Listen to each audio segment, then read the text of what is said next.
All right, everyone, let's jump straight into a full power revision of a chapter that's not just important, but super practical for your exams, GST Returns.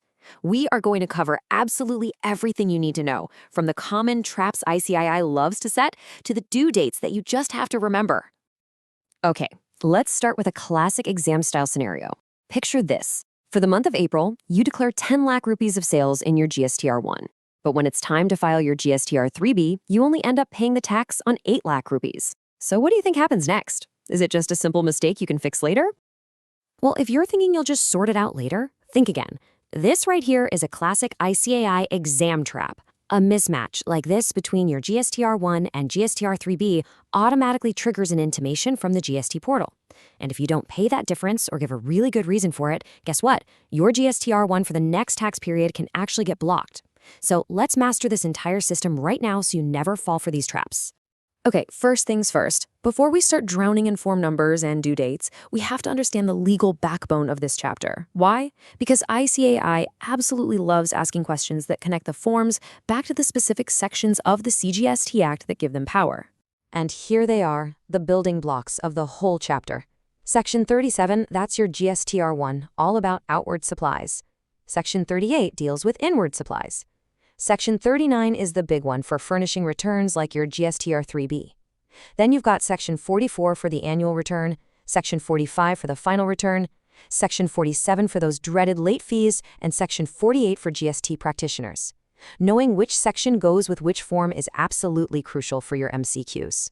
Let's start building on that foundation with the very first return most businesses will file, GSTR1. This whole process is governed by Section 37. And you know what? It's really all about one thing, telling the government about all the sales you've made. So what is GSTR1, really?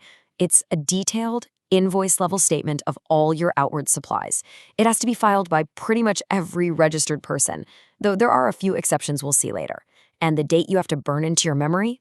The 11th of the next month. For your exam, the due date for GSTR1 is the 11th. Simple as that. Now, here's where it gets interesting. We have the QRMP scheme. That's the quarterly return monthly payment scheme.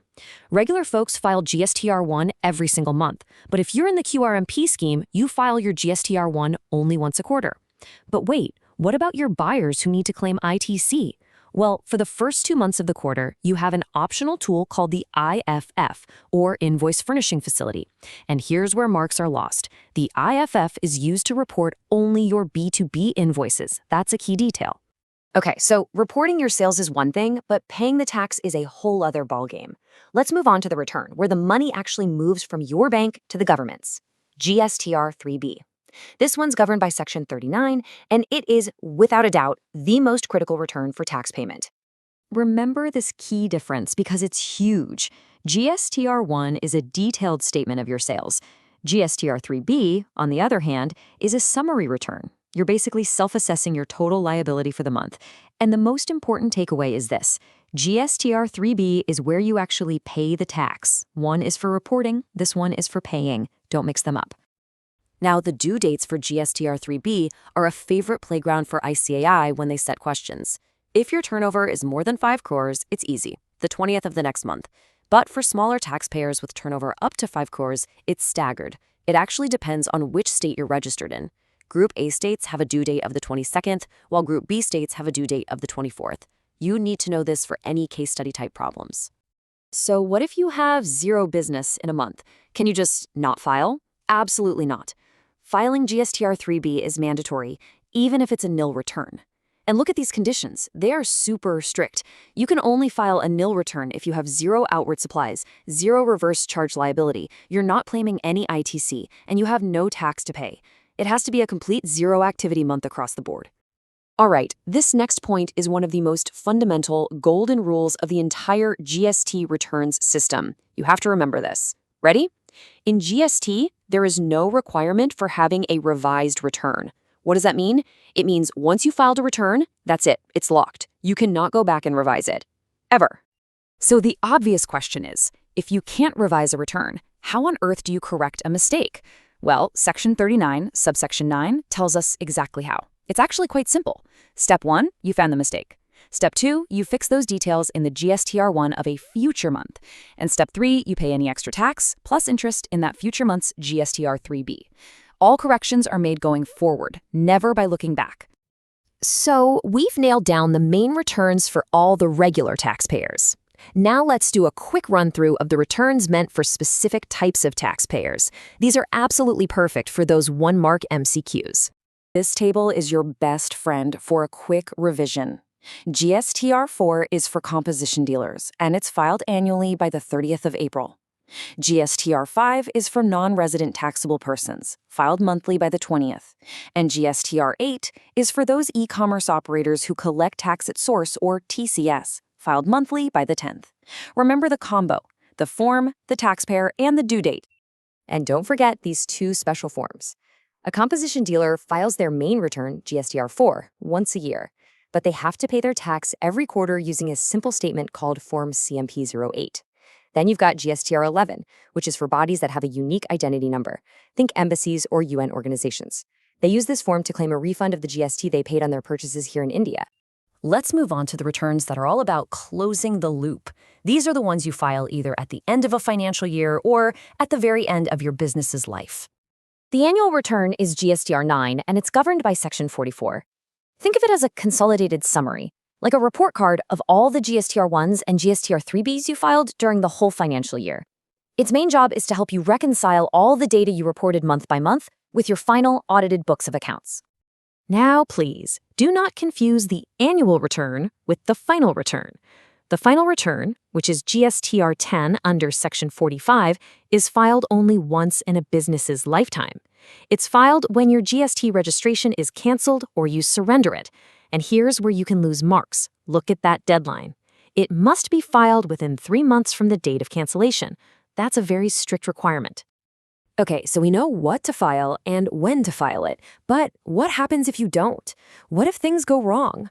This last section covers the consequences, the fees, the notices, and the role of GST practitioners in all of this. Section 47 is all about late fees, and this is super important for any calculation questions. The fee is 100 rupees per day under the CGST Act, plus another 100 rupees per day under the SGST Act. So that's a total of 200 rupees for every single day of delay. Now, there are some maximum caps and lower fees for nil returns, but you have to remember that standard 200 rupee per day calculation. And it doesn't just stop with a late fee. Under Section 46, if you miss your due date, the GST department will issue you a formal notice demanding that you file your return. And if you ignore that notice, things get serious. The officer can then proceed with what's called a best judgment assessment, where they basically figure out your tax liability for you, and it's usually not in your favor. Hey everyone, and welcome. Today, we are going to absolutely master one of the trickiest and most important topics for your GST exam, the QRMP scheme. So let's kick things off with a classic exam trap. Imagine this: your client is on the QRMP scheme. They've paid their tax for month 1, and they've paid their tax for month 2. Everything seems fine, but then, bam, they get a notice demanding interest. Your client is angry. You're confused. How on earth is this possible? Stick with me because we are going to solve this exact puzzle. To get to the bottom of this, let's look at a typical case study. Meet Mr. A. He's a small trader, turnover of 4 crores, so he's not a huge player. And honestly, filing that GSTR 3B every single month is a real headache for him. He's looking for a simpler way to handle his compliance. So what's the solution the law offers? The answer for Mr. A is, of course, the QRMP scheme. And the name tells you everything you need to know. Quarterly returns, but monthly payments. It's all about making life easier for smaller businesses. So what is it? Officially, well, it's an optional scheme. That's the first thing to remember. Nobody is forced into it. It lets you file your main return, your GSTR 3B, just once every 3 months instead of every month. But, and this is the catch, you still have to pay your taxes every single month. The government still wants its money on time. Okay, so who can actually use this scheme? There are 2 conditions, and trust me, ICAI loves to test that second one. First, your aggregate turnover has to be up to 5 crore rupees in the preceding financial year. Pretty straightforward. But second, and this is important, you must have filed your last due return. So if you're in May and you want to opt in, your April return better be filed. If it's not, you're not eligible. Simple as that. So how do you actually get in? There's a specific time window. You can opt in starting from the first day of the second month of the last quarter, right up until the last day of the first month of the current quarter. Yet, it's a bit of a mouthful. But that timeline is a classic MCQ question. Also, remember this is GST-INYs. So if a business has multiple registrations, they can pick and choose. And what happens if you grow and your turnover crosses that 5 crore limit? The system just boots you out automatically from the start of the next quarter. All right, now for the part that trips up so many students, the monthly payments. You're filing the return quarterly, so how in the world do you pay the tax for month 1 and month 2? Well, the law gives you 2 very different ways to do it. You've got 2 choices. On one side, you have the fixed sum method. Honestly, think of this as the easy mode. The GST portal just generates a challan for a fixed amount, you pay it, and you're done. No complex calculations. On the other side, you have the self-assessment method. This is the manual mode, where you have to calculate your actual sales, your actual input tax credit, and pay the exact tax you owe for that month. Now let's zoom in on that fixed sum method, because the calculation is key. If you are already filing quarterly, the system will ask you to pay 35% of the total cash tax you paid in the last quarter. But if you were a monthly filer before this, you have to pay 100% of the cash tax from just the last month. This 35% versus 100% difference is a favorite spot for ICI to try and catch you out. And here it is, a killer point. This is an absolute exam favorite. That easy button, the fixed sum method, it's not available to everyone. You cannot use it if your last return wasn't for a complete tax period. What does that mean? It means you have to have been registered for the entire period, from day 1 to the last day. So if someone gets a new GST registration on, say, June 15th, their first return is not for a complete period. They are forced to use the self-assessment method. This is where so many marks are lost. The self-assessment method, on the other hand, is pretty direct. You just work out your actual tax liability, use your eligible ITC for the month, which the portal nicely shows you in GSTR 2B, and pay whatever is left. And what's great is the flexibility. You can use the fixed sum method for month 1 and then switch to self-assessment for month 2 if you want. It's totally up to you. This brings us to a really practical tool called the IFF. See, there's a problem with quarterly returns. If you only file your GSTR1 once a quarter, your business customers, the ones who buy from you, have to wait up to 3 months to see those invoices and claim their input tax credit. And in business, that's not good. So, the IFF was created to solve this. Invoice Furnishing Facility, or IFF, is an optional way to upload your B2B invoices for month 1 and month 2. When you do this, those invoices show up in your customer's GSTR 2B right away, and they can claim their ITC without waiting. 2 numbers you absolutely have to remember for the exam. The due date for IFF is the 13th of the next month, and the total value of invoices you can upload is capped at 50 lakh rupees per month. Okay, everyone, deep breath. We are now at the most important, the most critical, and the most confusing part of this entire chapter. This is where we answer that question from the very beginning. Getting the interest rules for QRMP right is the difference between passing and failing this topic. So here's the magic trick. I call it the golden rule for the fixed sum method. Listen closely. Even if the actual tax you owed was more than the fixed sum you paid for the month, you pay 0 interest on that shortfall. But this only works if 2 conditions are met. 1, you paid that fixed amount on time by the 25th.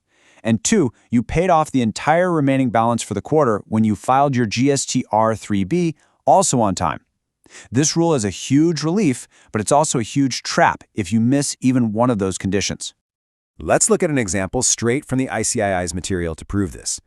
Last quarter, the taxpayer paid 100 rupees in cash tax, so their fixed sum payment for this quarter is 35 rupees per month.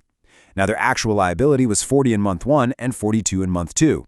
So yeah, there was a shortfall. But because they paid the 35 rupees on time and paid the rest with their quarterly return on time, the result? No interest. The shortfall is forgiven. But that golden rule isn't a free pass. Interest does apply in 2 specific situations. Scenario 1, you pay that monthly fixed sum late. If you pay on the 27th instead of the 25th, you'll pay interest for those 2 days of delay. Scenario 2, you file your final quarterly GSTR 3B late. If you do that, interest will be charged on the entire unpaid balance from the due date until you finally pay it. And here's the second ICIEI example that shows exactly this. The taxpayer paid their monthly deposits of 70 rupees on time. No problem there. The total tax for the whole quarter was 125. meaning they still owed 55 rupees, but they filed their GSTR-3B late, and because of that delay, interest is now charged on that entire balance of 55 rupees for every single day of delay. And that is how our client from the beginning got that interest notice. Mystery solved. So what about the self-assessment method? Well, this one is way simpler. There is no golden rule here. There's no special relief. If you use this method, you have to pay your actual correct tax liability by the 25th. If you pay less or you pay late, interest is charged on the shortfall, period. It's straightforward and unforgiving. And one last really important point here. We've been talking all about interest. What about late fees? The law is very clear. For a delay in making those monthly payments for month 1 and month 2, there is no late fee. You'll pay interest for sure, but you won't be hit with a late fee. That's a critical distinction they might test you on in MCQs. Phew! Okay, we've made it through the hard part. We've cracked the interest calculation. To wrap things up and make sure you're ready for any kind of mixed question, let's do a super quick revision of a few other important returns you should know. So, let's just quickly scan this table. GSTR3B for QRMP folks, like we've been discussing, is quarterly. Now, don't mix that up with the composition scheme. They also pay quarterly using Form CMP08, but their main return, GSTR4, is filed only once a year. And then you have TDS deductors, who are on a simple monthly cycle with GSTR7. Just take a mental snapshot of these forms and dates. It'll really help.